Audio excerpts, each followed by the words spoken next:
Good evening, everyone, and thank you for joining us tonight for a very special event for children's librarians and teachers with author Ash Bond, who is here to share the very special Peregrine Quinn and the Cosmic Realm. Here is a lovely proof copy, which I have loved reading. We hope that you will enjoy hearing from Ash, and I'm sure you'll want to then go and share this magical book with your readers as well. So it's published on the 25th of April. So it's great that you're here. And at the end, I'll share a pre-order link, and then hopefully you can check in your library supplies as well, just to make sure we're getting this book as wide as possible.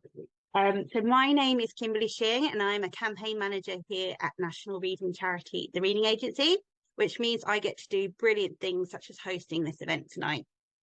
Later this week, I will be sharing a recording of the event, and one lucky person who's joining us live will receive a bumper pack of books. So please listen at the end as to how you can sign up for this.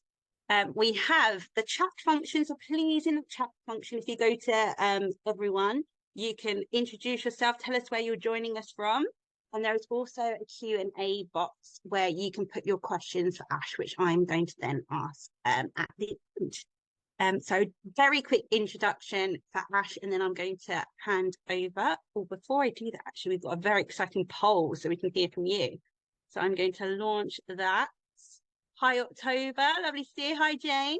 So here is a question, which I will leave up while I'm doing Ash's introduction. So Ash Bond writes magical stories that have a classical myth sprinkled through them like fairy dust. She's now studying for her PhD, focusing on the relationship between mythology and landscape at the University of Bristol. When not reading about myths, Ash is also a yoga teacher and loves to move, insisting she gets her best ideas when swimming in rivers, stomping up mountains, or doing cartwheels. So I will just give you 10 more seconds to fill in the poll. And if it's other, please do write your favourite fictional librarian in the chat box as well. Hi, Kerry. Thank you for joining. And now I'm going to end it and hand over to you.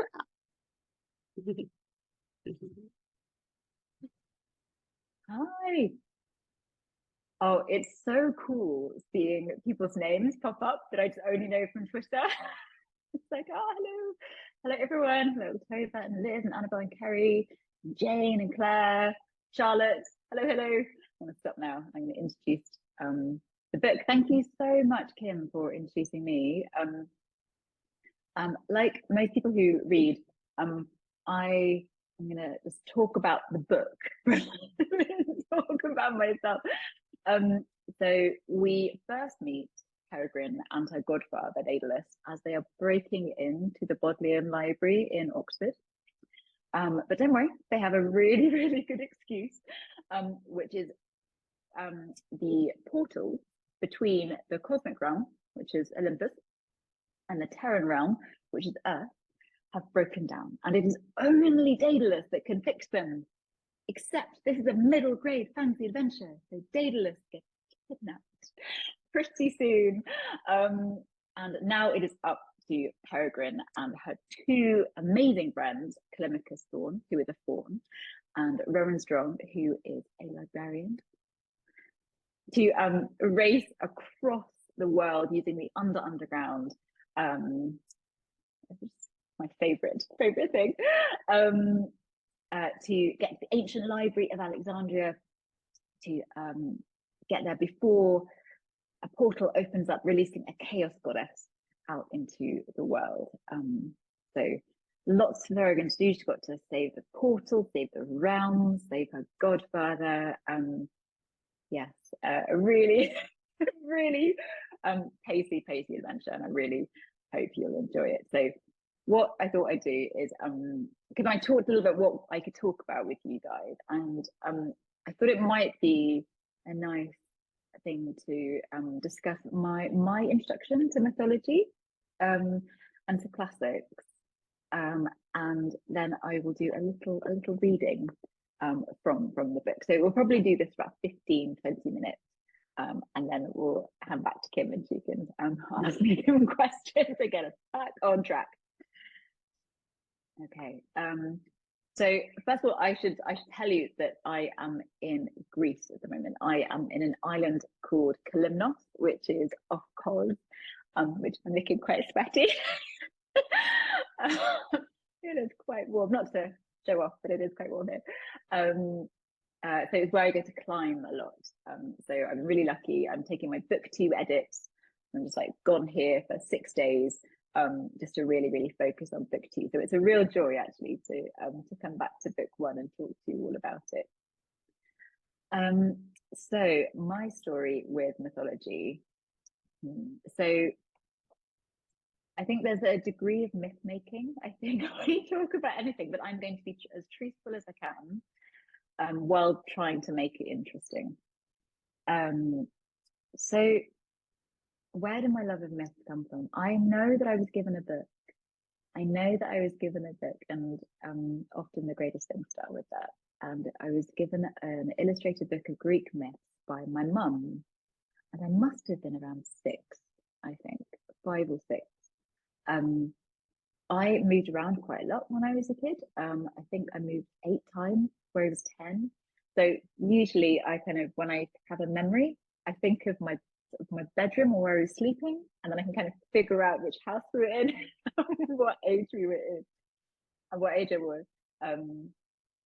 So yeah, so traveling has definitely been part of my life, and it's probably not a coincidence that I ended up writing portal fantasy, I think. So yeah, so I was given this book and I loved it.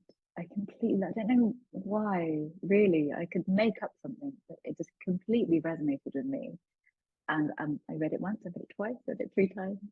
And then I asked for more. And so my mum took me to the library and I found books there. Books and books and books and books and books. And that love of mythology really stayed with me. And do you know how some people say that you're like a horsey kid or a mythology kid when you grow up? I'm somebody very wise that definitely wasn't me. But given my kind of upbringing, my background, it was kind of genuinely more likely that I would like walk through a portal into another world than have a horse. So I was like that was the one I was going to go with. So I must have kept reading myths and just loving them and talking about them. I was like the mythology fact girl for a really long time. And then when I was 14, I think, my mum said, well, you can study classics. That's the thing you can do. You can do it as a subject. And I went to the local comprehensive school. So I probably said something really not to be on this podcast. But I said, no, you can't say what. Like, it's like a hobby, myths and stories and things. And no, you can do it. And she worked at a private school, and there was a lovely teacher there who taught classics. And my mum was very good at persuading people. So she asked him to teach me in the evening. So for 2 evenings a week, I would take my school rucksack from my school, and I would take the bus, and I would go to my mum's school, which is in the town over, and I would study classics with an amazing teacher. And in exchange, I would write up all of his notes for him. So the notes, his class notes, I would take them home, and then I would type them up on our home word processor, and then I would bring them back to the next lesson for him, which was a great way of revising. I really recommend anyone who's doing this. It's a really great way. It's actually how I got through all my GCSEs. Just to type and write. So I then did a GCSE in classics. I did it a year or so early, because I started when I was 14. I remember taking my classics books and my kind of revision notes things into a tent in the garden. Always been a bit of an outdoor girl. My house was loud. I would take my notes into a tent in the garden, and I'd revise and did my GCSE, and then fate stepped in. Thank you. You can be really good at stuff. What is it? You can be really good at stuff. You can be on time, and then you can be really lucky. And I was really lucky because then that year, my when I was about to go into my sixth form college, was the year that a wonderful teacher called Aisha Khan was starting an A-level in classics at my local sixth form college. So then I got to study classics for 2 years with other people. And considering there was 1,000 people in my year, there were 5 of us doing classics. So I was incredibly lucky in that way as well. And in my second year at sixth form, they offered Aisha came up and she said, "Oh, there's something called a Latin summer school." Yes, I know. So the first rule of Latin summer school is you never talk about Latin summer, like ever. But here we are on a recorded podcast talking about it. But it's still going on. It's the Wells Latin, I think it's Latin Summer Camp, I think it's called. Latin Camp. Yeah. I mean, I went to like a sixth form with 1,000 people in a year. You did not tell anyone you were going to Latin Camp. But I really, really wanted to go. I really wanted to go. And so I was given a bursary to go. Thank you to all of these things that happened in my life to get me places. I was given a bursary to go to the Latin summer school, and that's where I met my teacher, who's going to be my personal tutor at university, Professor Matthew Lee, who is Professor of Classics at Oxford University. And I asked him a question at one of his lectures, and he came to see me afterwards. He's like, "You ever thought about applying to Oxford?" And I said, "No." But after a gap year, because I was somewhat done with education at that point, I decided to apply. And Oxford do like a second thread of classics, just in case your students want to learn, because I didn't know about this. Someone had to tell me all of these. Some beautiful adult came along and said, like, there's a classics as a thing, and like, oh, Oxford University do like a second thread of classics education, which means you don't have to have ancient languages up to A-level. It's called course 2, and in the first year, it's a 4-year course, they train you up in ancient languages, so you're kind of supposedly at the same standard as everyone by the first year. That's what I did. So and I sort of became a classicist for 4 years. And then I will speed up the journey because I then left university and was a waitress. And I painted tulips excellently. And what else did I do? I was an art teacher. I was an English literature teacher in Malaysia. I was an outdoor guide in China for a couple of years. Did lots and lots of very cool, very, very strange things, which involve like stomping around the world and playing games with kids, and it was really fun. I had lots of really, really joyful opportunities to engage with the world, and then suddenly a few years ago I was like, oh, I used to be a writer. I was like, what did I used to really love? Like, I don't know why it was. Honestly, I could make something up, but I don't know what it was. And I think it was one of those pause moments. And I thought, I used to be a writer. What happened? Maybe I need to be a writer again. And I did a master's in writing for young people. And that's where Peregrine began. And then now I'm doing a PhD, like Kim said, at the University of Bristol. So all to say that my route into mythology and classics has been very, very meandering, much like the underground, like lots and lots of different avenues. And classics can be the domain of a certain class of humans, and it really, really doesn't have to be. And libraries and librarians and incredible engaged teachers really are the ways of opening up doors to all of these amazing subjects, and classics is just one of them. But it really is an incredibly rich area of study, and it's not just about the ancient Greek and ancient Roman worlds, and that's really what I wanted to show in Peregrine as well. Peregrine is like a pan-mythological mashup, really.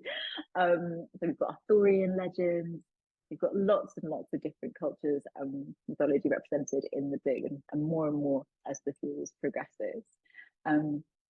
So I will read a very short extract. I hope that's given you enough things that you can ask me about.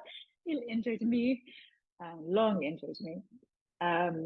So this is from chapter 2. I thought I'd do chapter 2 because this is where we meet Rowan Strong, who's the librarian. And as we know, librarians are superheroes. And the previous chapter ends with Daedalus standing up and looking at his pocket watch again, saying, "She won't notice a thing." But as we know, librarians notice everything. Rowan Strong, location, Portal Tunnel 9, 52nd bookcase, Reading Room 3, the Bodleian Library, Oxford, England.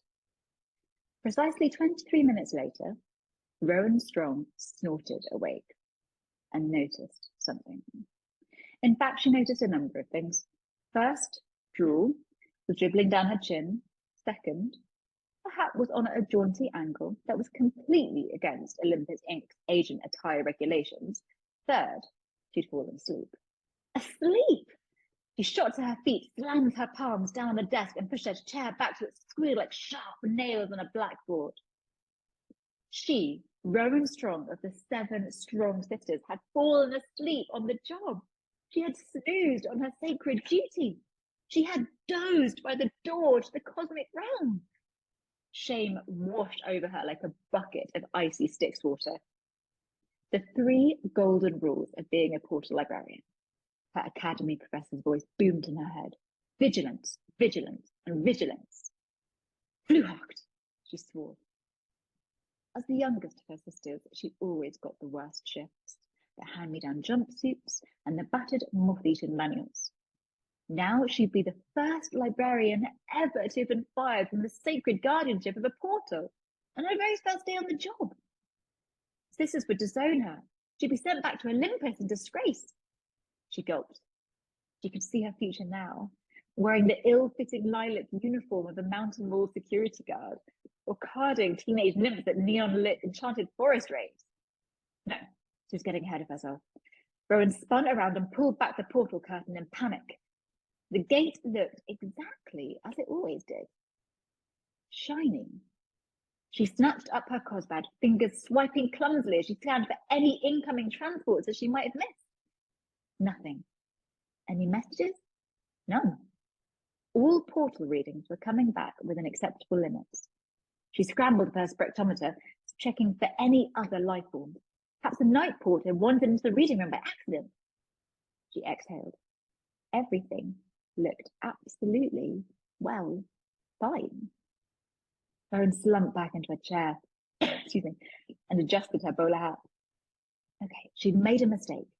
Okay, a big mistake, but there was no harm done. She'd gotten away with it. This time, her old professor snarled in her head. Rowan winced. Her night shift would be over in a couple of hours. Maybe she could wash away some of her guilt by doing some cleaning. The area around the Cosport desk could definitely do with a tidy. Sweet wrappers and old portal arrival tickets were scattered across the floor, and there was a blob of something suspicious stuck to the drawer handle. She sighed. As much as she loved her big sister Hazel was kind of a slob. I'll end there before things really, really start to go wrong. Thank you so much. And spoiler alert, things do go wrong. Things happen and it's all great. So I have got a couple of questions in the Q&A and one in the chat, and then I've got my own. Ash, I'm just going to go through them. So the first question is from Samantha, and she has said she'd love to know if there are any authors who have influenced your writing. Thank you, Samantha. There's lots of different ways that someone can influence your writing, isn't there? So I think Ian Colfer, for the idea of like taking the lid off comedy and for really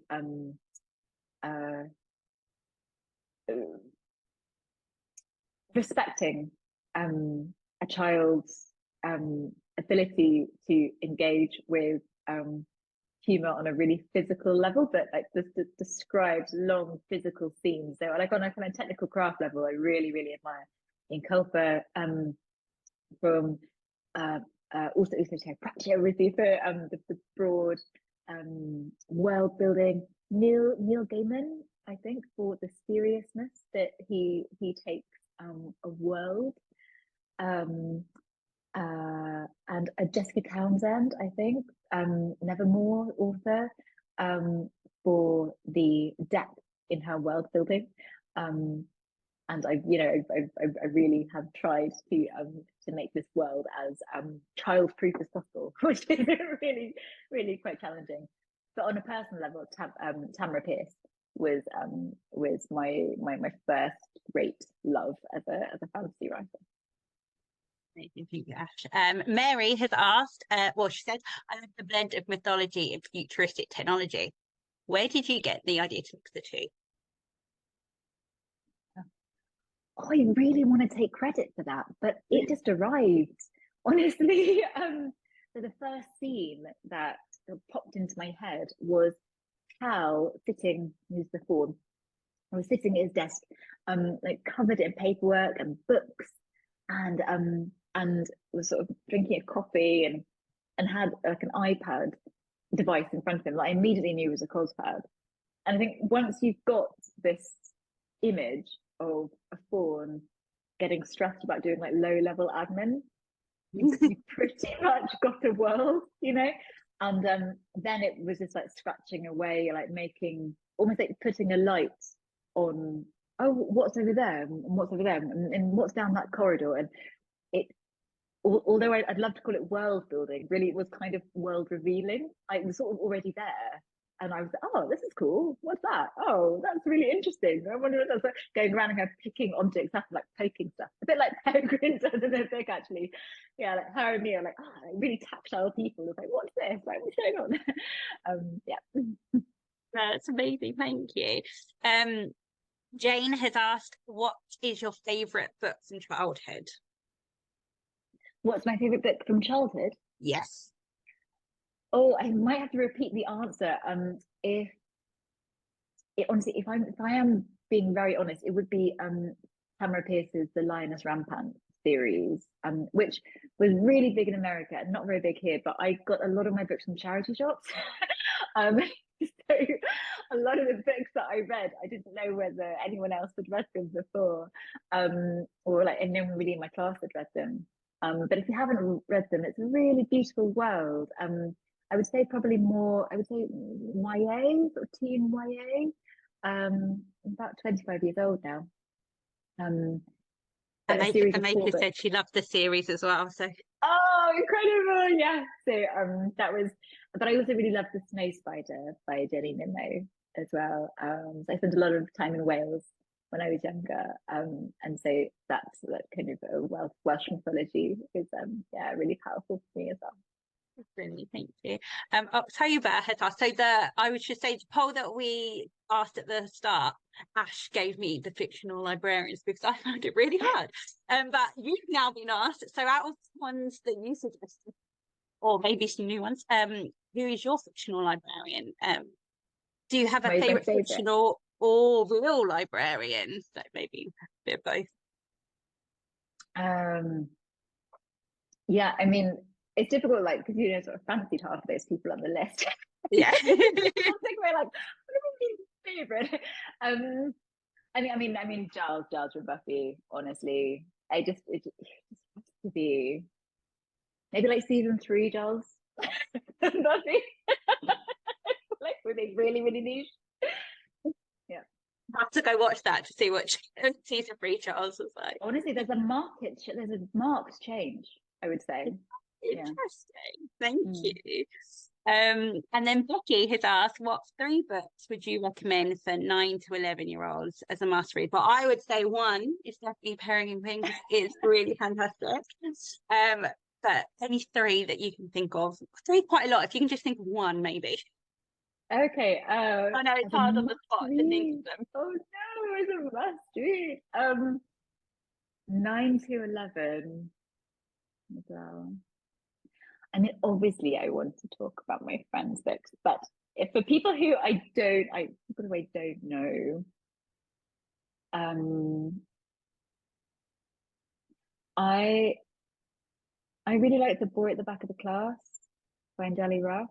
I Mhm. really, really loved that book when I read it, and I think about it often. So I think that's a good. And I'm sorry, that's kind of desperate me.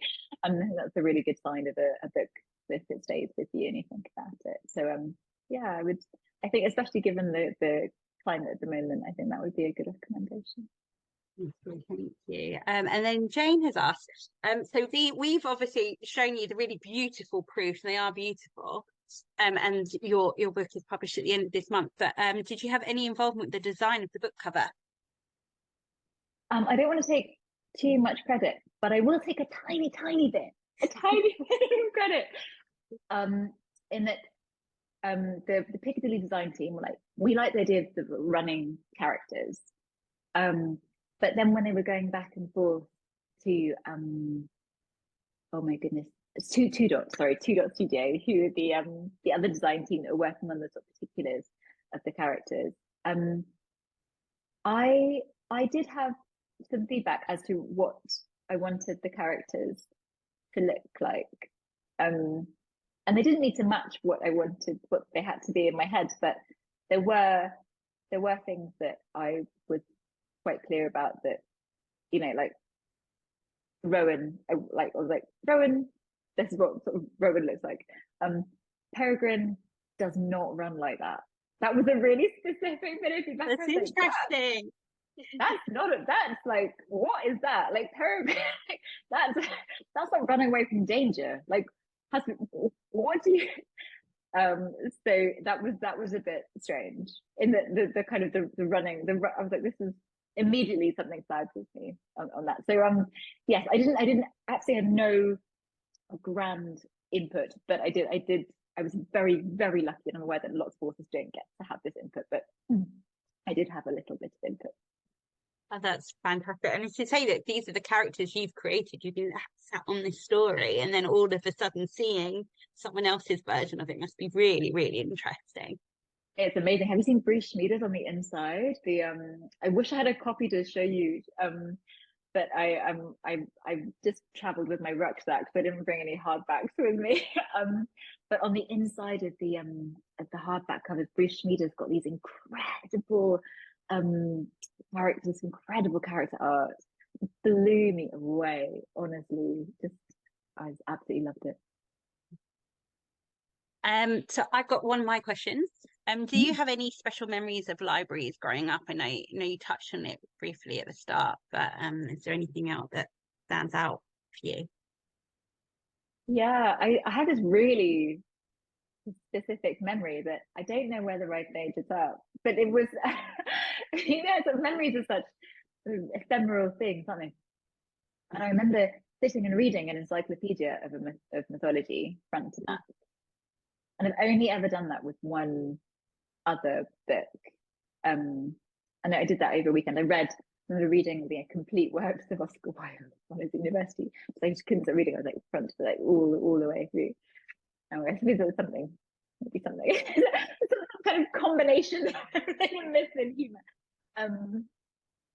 But I do remember sitting in a library and doing that. And this is when I was young. I was maybe 10 or 11 years old, and I remember the complete joy and safety of knowing that my quiet was guarded.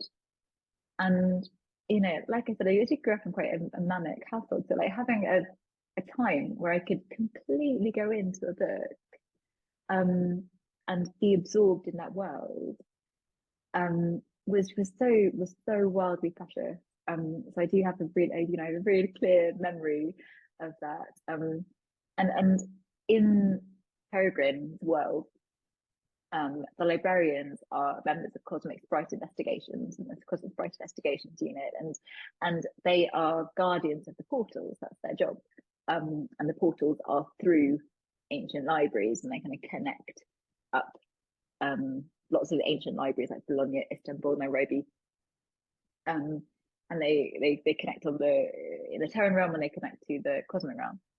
And yeah, and I think that was sort of just completely logical to me, that the librarians should be guardians of portals into different worlds, because they really were that for me as a child, definitely. And that links really well to my next question, which is the description of the various locations that you have, which is numerous within the book, which is great. You're following along this quest.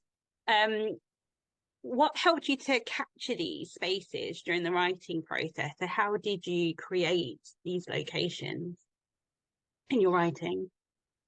Yeah, I mean, I've been very lucky in that I've been to some really interesting places, and I've lived in some really interesting places. So I feel I've got to know the landscape quite well. And one of these really wonderful places I used to live in, lived there for years, which they called Yangshuo, which is YANGSHUO, in South China near Guilin. And Yangshuo has mountains, but they're called karsts, and karsts with a K, or hollow mountains. And you can go inside them and be in these incredible cave systems. You know, look out for the snakes, but other than that, so go inside them. And so when I was writing the Underrealm, for example, like that was exactly what I had in mind, of going through the cave system in Yangshuo. And I think and I was writing Peregrine during lockdown, so and lots of us were sort of like, anywhere but here, anywhere but here, anywhere but here. Bringing in locations and memories. Actually, the hardest sections for me to write were the ones in London, because I don't know London very well. So I had to go to London afterwards during the edits, you know, and fix a lot of the things in London, because that was the wiggly one for me. Oxford, I obviously know really, really well. Great, thank you. Okay, I'm going to go to another one of the librarians teacher questions. So Jane has asked, if you could have dinner with any character, author, celebrity, who would you choose and why? Maybe this one will let you have three. You can pick three. That's so Jane, was that Jane? Jane, but okay, right. Have it so it's character, author, celebrity, and anyone on the call, please write in the chat as well who you would pick. Yeah. I need to pick someone really cool now. Actually, you know what? Cressida Cowell, I would love to meet her. I would love to meet her. So I just think she's incredible. And I think she's genuinely funny. And I think it's really hard to find genuinely funny books. That's not true. There's lots and lots and lots of genuinely funny books. I completely take that back. But I just absolutely love her sense of humor. And I think we probably get on quite well. I think I have quite similar senses of humor. I get really starstruck around authors. I was boasting to Kim, like on the way up here to meet him, I bumped into Joe Nesbo's girlfriend, and I was like, oh my God, just like freaking out. It's just, so I don't know if I trust myself around any authors, actually. Let's move on. I could feel like that. Which can be a bit problematic being a children's author. Might have to meet a few more of them in the future. Oh, Octavia, you met Cressida yesterday. I'm so jealous. Oh, that's amazing. That is great. And then I think a question is, following this, which character from Peregrine do you think would make the best dinner guest for all of us if we were hosting them? I personally think there's a very special plant who I love, who would be sitting really well with all of my plants in my house. Yeah, it's tough. I think I'm writing like a tea scene in book 2 with a few of our favorites all together. You know what? I think Nim has such wisdom.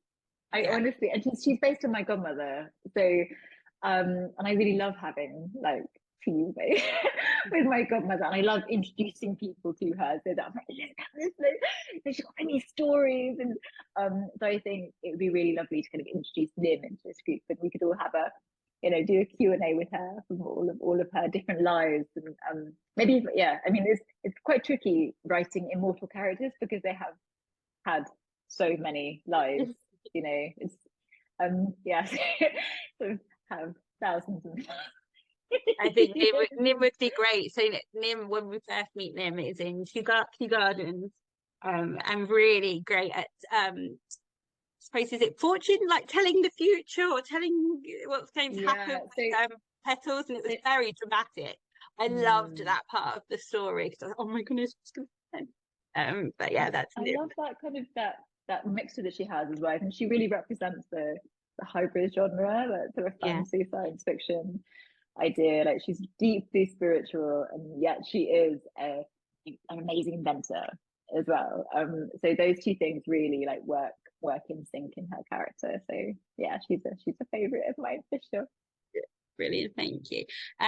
Jane has asked, you mentioned book 2. Will this be a trilogy or a whole series of adventures? If you know that at this point. I don't know that at this point. It's definitely 3. I would keep writing until someone stops me, honestly. So yeah, you know, it's sort of in the lap of the gods, and by the gods we mean like the publishing industry at this point. But if it was up to me, honestly, I would write forever. There's so much world to explore.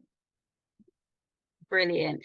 This book has brilliant links to the curriculum. We've already said about mythology, and there's it's just the writing as well for English literature and just creativity.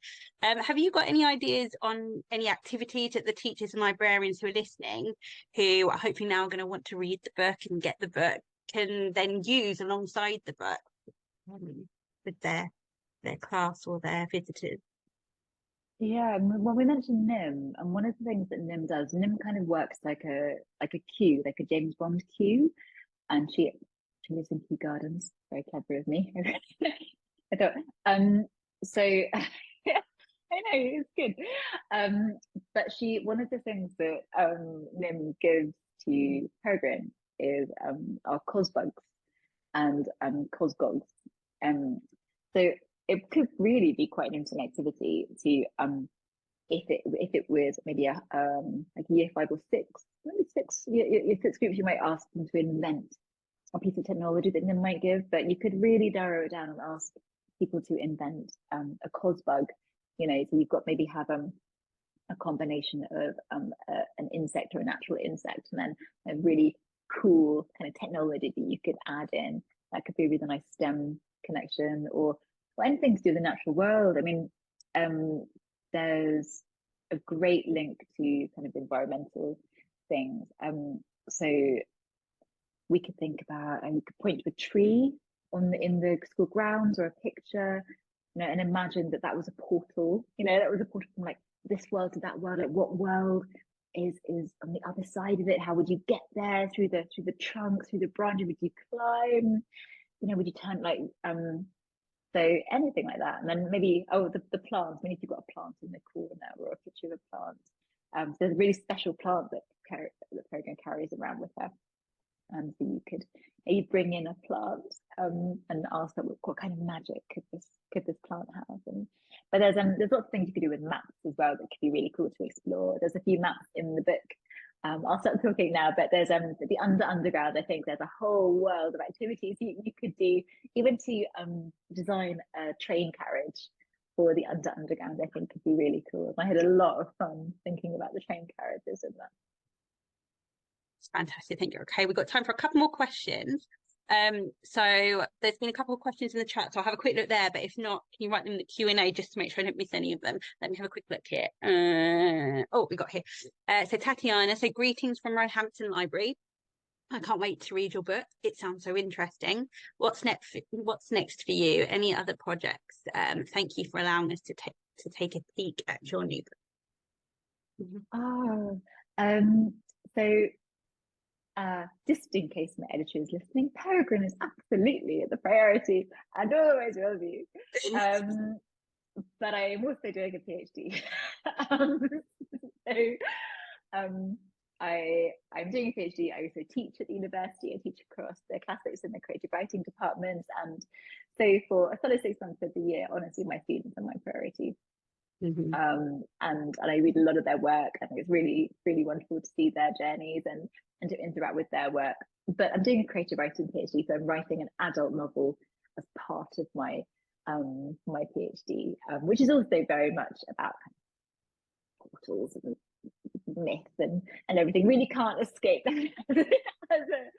a genre, but that's very much part of the PhD project. That's amazing. It's fascinating listening to writers who are able to like have multiple things, multiple stories in their head. I'm always amazed that you're able to do that. Yeah. I was like, who are these people? Give me their numbers. Yeah. Perfect. Okay, and last question is from Samantha. He says, I bet you have a favourite character and also favourite chapter that features in your books. Your passion for telling the story is clear for all to see. So do you have a favourite chapter that you, maybe it could be that you, when you wrote it, you were like, oh my God, this is really great at pushing the story forward, or I'm really happy with how a character has demonstrated some form of bravery or something? Was there anything like that that you can think of off the top of your head? So your favourite chapter? Ooh. I do really like the Nim chapter. You know, when she talked a lot about Nim. Maybe it was true something else. But when she's like showing off the inventions, that again, that idea, like taking the lid off things. I really, really enjoy those chapters. For example, I love writing Hecate. Hecate is the villain of the piece. Yes. Yeah. And she seems to be so mean. She's so mean. And just again, like just dialing up that idea of how mean can you really be, while, you know, keeping it MG appropriate. Was really glorious. Was really genuinely glorious to write. So the first chapter where we meet Hecate, I'm actually proud. I'm really proud of all of it, but I'm really, really proud of that because her voice just went straight in. But saying that, I think I didn't really struggle creating the voices for any of the characters. If I'd struggled creating the voices, I just wouldn't have had them as a character, because they just came to me. Otherwise, it would have been much easier to probably to write. Definitely easier to write, but I would imagine it would have been an easier sell, you know, if it was one point of view. I did actually write Peregrine at one point in one point of view, just back in the day, a few chapters, and it's just a bit boring, really. You know, just I really love this diversity of voices, this chorus. So yeah, that's yes, rambling now, but yes, Hecate was my favorite. Not my favorite character, but yeah, favorite character, right? That is brilliant. I'm just going to, for everyone on the call, I'm going to put in 2 links. One is a pre-order link, just so you can pre-order the book and also find out more about how you can order it. Sorry, I'm just, the links didn't copy across. I'm going to do that at the same time. And then I'm also going to put a link for a feedback survey, because it'll be really great for us to capture your comments, and also I can feed this back to Ash afterwards as well. And one person will be selected at random who will receive a bumper pack of books as a thank you for us for giving us the, there you go, the links are in there now. I'm glad that is done. But I just wanted to take this opportunity to thank Ash massively for joining us from her holiday. I would say, is it a holiday or is it a work trip? Both. It's a combination. It's the Easter holidays, but I'm here working for book she edits. But I'm also I also climb here, so I go climbing in the morning and then I come in the afternoon and do all the work. It's so, oh my God, it's such a privilege, isn't it? Yeah, I'm here for a week just to get away from it for a bit. I do love Greece, and why it's here so much. Amazing. Thank you so much. We've got some people who are already thanking us in the chat as well. Thank you all for joining us. I've loved it. I have absolutely loved it. Please do check out the book and check out the book. But again, thank you so much, Ash, for coming along, and everyone who's joined us. I'll be sharing the recording afterwards so you can watch the book as well. So have a lovely evening, everyone. Bye, Ash. Thank you so much, everyone. Thank you.